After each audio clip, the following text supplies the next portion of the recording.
U.S. will take over the Gaza Strip, and we will do a job with it too.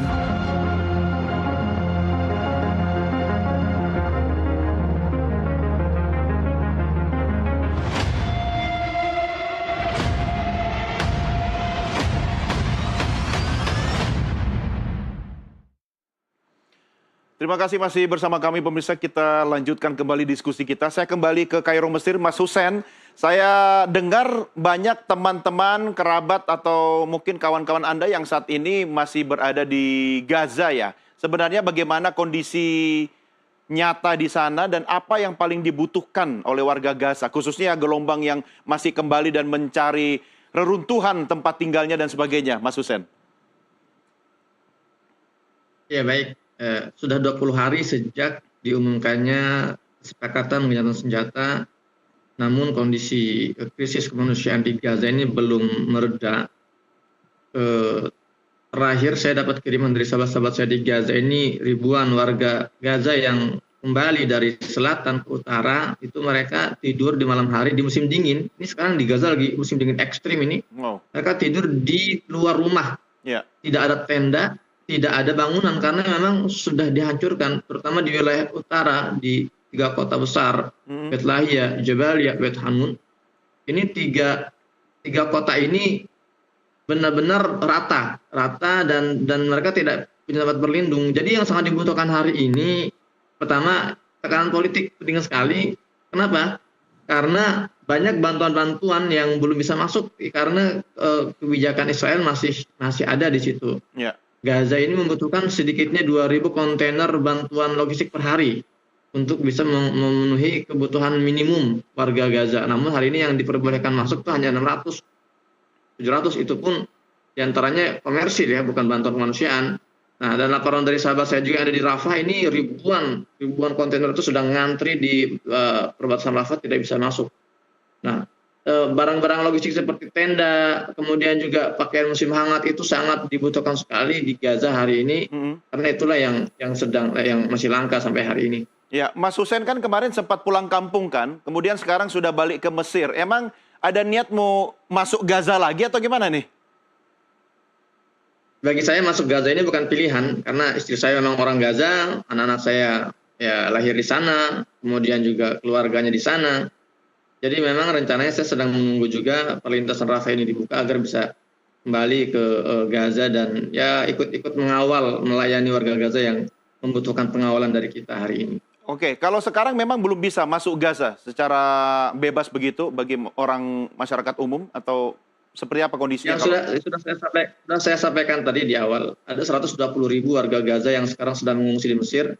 Mereka pun belum bisa kembali. Mereka belum bisa kembali karena perlintasan Rafah ini belum bisa diaktifasi atau dioperasikan karena kehancuran parah, dan juga memang masih ada kesepakatan yang berjalan.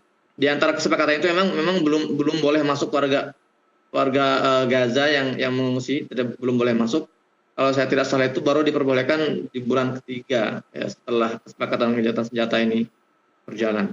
Oke, ya baik. Kita berharap mudah-mudahan semua bisa kembali pulih dan normal. Karena itu Prof, ini kan ada 3 fase gencatan senjata. Ini baru fase pertama. Nanti antar fase akan ada masa tenggang juga.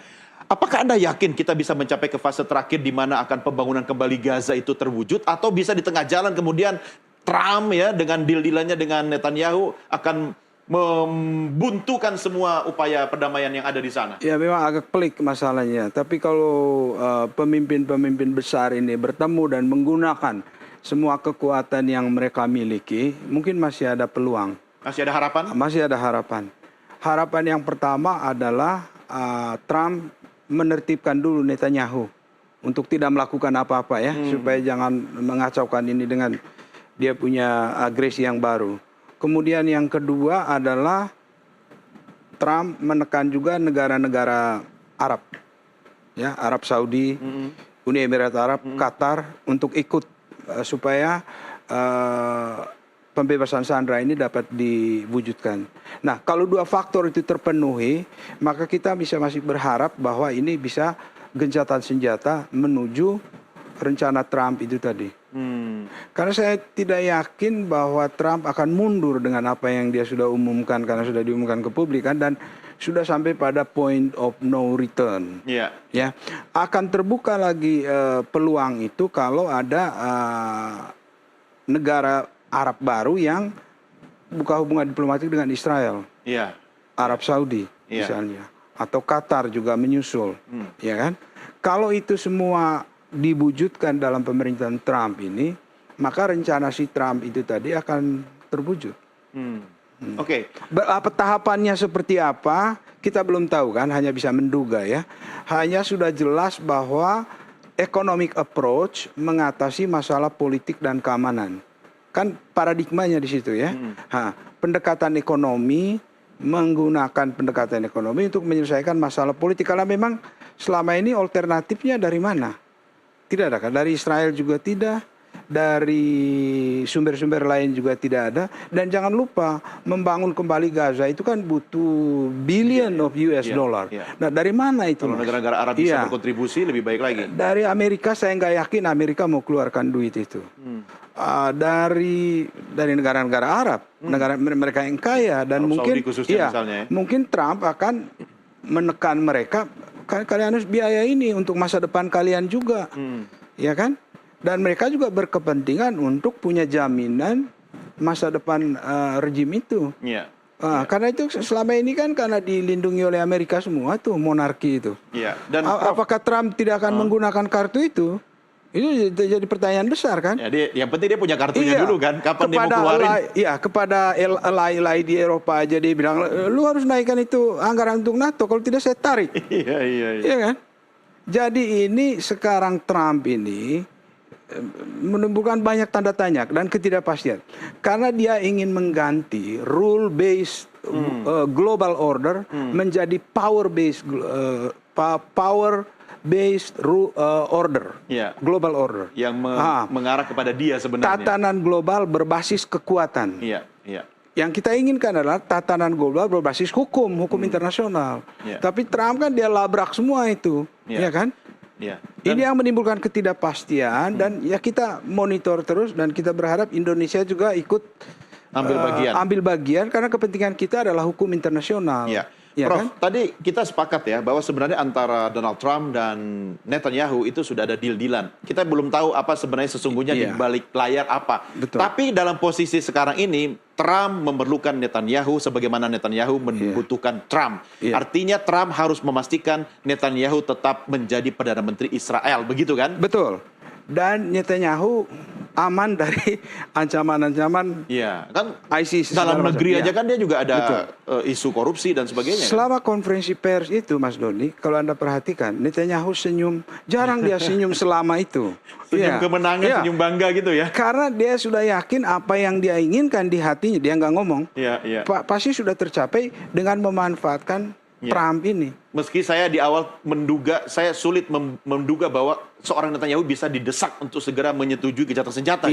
Tidak semudah itu. Tapi bahwasanya dia diam selama konferensi pers itu, artinya dia diam di dalam hati dia, tujuan saya sudah tercapai dengan adanya teman sebelah saya ini. Itu Mas Doni. Jadi benar kata Mas Husain tadi ya, ini memang politisi ini semua termasuk pemimpin Arab gitu kan. Permainan semua Mas Doni. Mas Husain, terakhir sebelum kita berpisah, apa yang bisa Anda sampaikan? Setidaknya karena Anda berada di dekat dari sumber yang kita diskusikan selama beberapa waktu terakhir ini, bagaimana negara internasional harus bersikap, kemudian bagaimana kita bisa mendukung tercapainya perdamaian yang permanen dan kembalinya hak-hak masyarakat sipil Gaza. Silakan Mas Husain.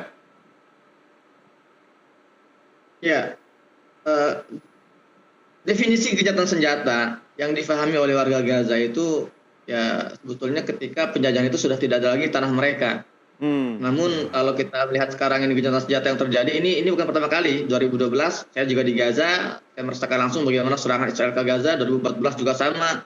12 tahun saya tinggal di Gaza, ini memang selalu seperti ini. Ujungnya gencatan senjata, dan ini akan dilanggar oleh Israel. Itu bukan hal baru. Ini sudah difahami oleh warga Palestina sendiri gitu kan. Nah sekarang tugas warga dunia, terutama pemerintah ini untuk memastikan sebetulnya bukan ancaman dari Gaza yang harus ditakutkan, tapi bagaimana ancaman bernama Israel ini harus harus segera dilenyapkan gitu loh. Karena kalau Pak Mbas Doni melihat itu di seragamnya IDF, Ya. Israel Defense Force itu ya, itu di sebelah kiri itu mereka badge-nya itu peta. Itu bukan peta Israel, peta negara Arab.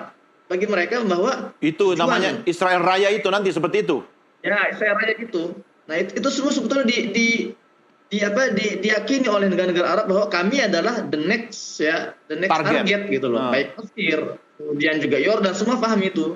Namun mereka semua masih ya tersandra oleh kekuatan bernama Amerika itu kan. Maka Berarti tidak salah dong kalau tadi Indonesia saya katakan di depan bahwa ini sebenarnya war incorporation, hanya tinggal tunggu waktu. Iya, betul sekali sebetulnya itu, Pak. Nah, Indonesia punya catatan baik ya, tentang bagaimana menjadi negara terdepan dalam menyuarakan dan bergerak, tidak hanya menyuarakan tapi bergerak untuk menghentikan kolonialisme ini dan kalau kita berharap pada negara-negara Timur Tengah ya kita nggak bisa berharap banyak gitu, tapi negara Timur Tengah pun sebetulnya mereka sangat berharap besar dengan Indonesia. Mereka perlu satu negara yang bisa melead mereka, memimpin mereka dalam pergerakan masif untuk melawan hegemoni Barat ini. Dan itu adalah kalau saya lihat ya dengar curhatan dari teman-teman kami di sini, memang mereka berharap besar pada Indonesia untuk menjadi poros itu. Apa yang diharapkan kalau tidak sekedar perjuangan diplomasi, konkretnya seperti apa kira-kira kontribusi Indonesia bisa nyata di sana? Begini, Indonesia negara besar dan punya pengaruh besar. Ya, kalau diplomasi ini sebetulnya semuanya. Kenapa? Karena persatuan diplomasi ini akan berujung pada persatuan ekonomi, pada persatuan militer, gitu kan. Maka yang sangat dibutuhkan adalah keberanian di sini, keberanian dan teladan Indonesia untuk bisa mengajak negara-negara besar lainnya, ya, untuk masuk ke satu gerakan ini. Dan perlu catatan pentingnya, Indonesia ini menjadi negara yang disegani oleh negara-negara Arab. Kenapa? Karena konsistensi Indonesia yang tidak mau membuka hubungan politik dengan Israel, dan ini menjadi bargaining sendiri, ini menjadi nilai plus sendiri bahwa Indonesia memang negara konsisten dan punya keseriusan besar dalam menghentikan kolonialisme di Palestina. Ya, ini menarik, Prof. Bagaimana Indonesia bisa menangkap peluang untuk memainkan peran yang lebih besar soal perdamaian di Timur Tengah? Indonesia punya sejarah yang cukup solid sebagai prominent state di Global South. Apalagi setelah kita masuk BRICS ini kan. Iya. Nah, tetapi selama ini saya melihat kita hanya bermain normatif saja.